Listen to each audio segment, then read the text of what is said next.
Hi అందరికీ! ఈరోజు నా స్టైల్లో సింపుల్గా, హెల్తీగా పెసరపప్పు ఎలా చేసుకోవాలో చూద్దాం.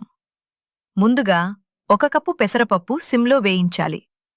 లైట్గా వేగిన తర్వాత బాగా కడిగి పక్కన పెట్టుకోవాలి.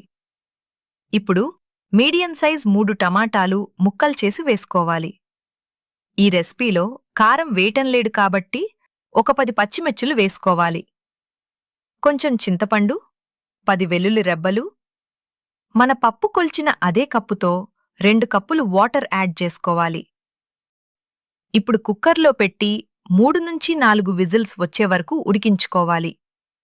ఉడికిన తర్వాత మూత తీసి మొత్తం ఉప్పు యాడ్ చేసి మెత్తగా రుబ్బుకోవాలి. ఇప్పుడు తాలింపు కోసం కొంచెం నూనె వేసి ఒక ఉల్లిపాయ ముక్కలు చేసి వేసుకోవాలి. ఉల్లిపాయ కొంచెం మెత్తబడిన తర్వాత ఆవాలు, జీలకర్ర, కరివేపాకు కూడా వేసుకోవాలి. ఇప్పుడు పప్పు కూడా వేసి 5 నిమిషాలు ఉడికించాలి. అంతే, మన సింపుల్ హెల్తీ పెసరపప్పు రెడీ. ఈ పప్పు చాలా లైట్గా, టేస్టీగా ఉంటుంది. రోజూ తినడానికి పర్ఫెక్ట్. మీరు కూడా ఒకసారి ట్రై చేసి కామెంట్స్లో ఎలా ఉందో చెప్పండి. ఇలాంటి సింపుల్ అండ్ సోల్ఫుల్ రెసిపీస్ కోసం స్పైస్ అండ్ సోల్ను లైక్, షేర్, సబ్స్క్రైబ్ చేయండి.